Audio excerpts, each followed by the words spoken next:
راته همدغه دا خبره شروع ونه یو ملګری راته یو بل واقعیا بیان کړه. هغه وی زما یو ملګری په فوج کې لوی افسر و، بلکې هغه وی چې زموږ رشتہ دار دي. زویم په فوج کې لوی افسر و، دا پلار هم په فوج کې کوم لوی افسر و. او دا پلان نه چې تدخلین دغه طلاق الفاظ درې کرته خپل خزه ته کوم نه شو قوتل پس خبره باندې ناغزوی هو دا فوجان تعلیم مبتوی دی د دینی تعلیم دا پوهه حاصله کړی دي معلومات ورسره.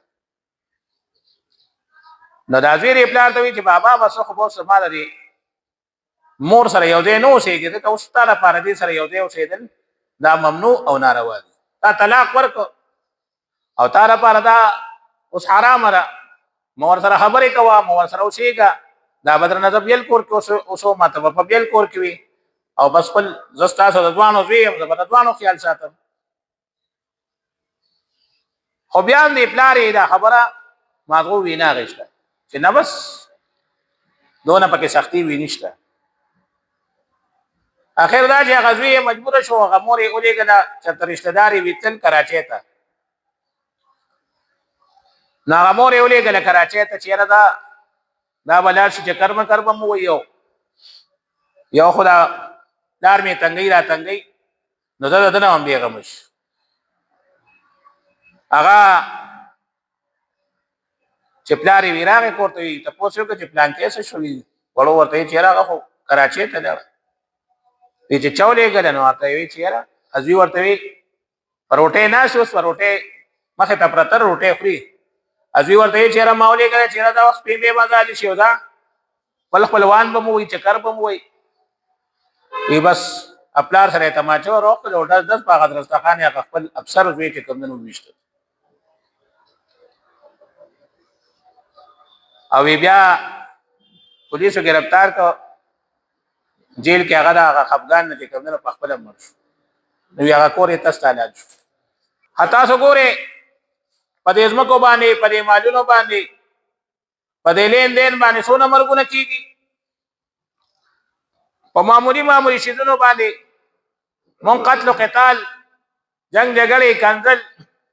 بی عزته د یو بل کو کنه کو. حالانکه په دې شیزونو باندې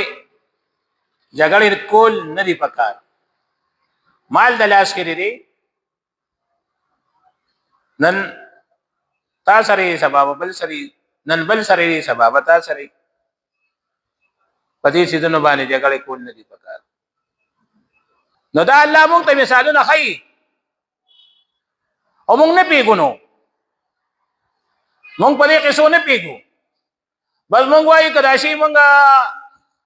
قبضه کو یا امدا واغه شنو ماته بل دې دا پیدا ملاويږي او کدا ما قبضه نه کو نو ماته بل دې دا پیدا به دمانه ختم شي. پیدا د الله نه غواړه د الله دنیا ډیر لوی ده د الله بادشاہي ډیر لوی ده د الله نه مال غواړه د الله نه کوم دنو جیداد غواړه د الله نه هر څو غواړه تر بنده نه غواړه بیا یو غریب انسان نه غواړي. ولې دا مشران غلط وایي چې ته پردیسل کور روان کې خپل یو کور په نشه آبادولې پردیسل کور روان کا یو کور په خپل نشه آبادولې نو پدې شیدونو باندې د آخرت مخ خرابوي. دا شیدونه د دنیا سره پاتې دي بل رزق بدل الله درکې والله ک دلوګینه مرشي هغه عقل شی بم ته په دای طریقه کې چې سب عزتي د عزتې شي ته بلاس نه نشي هغه پتا علالمي لکه زیات تر دې دا خلک منه کوم چې درې مو دي خوراکونو په پسې مګر دي او په خړې سیره خیرات دي کتا او خور پتا حلال دي خدای عزت خو نه لري کنه وری خوري او خپل ملمنو له پروګرام کړی یا الو تعالی کړی تا ته ستو کو یو په سب څخه خورا خخکاری بل په نه خورا کوي نو دا د عزت کارونه کول پکار د حرامو نه چولړ پرېز پکار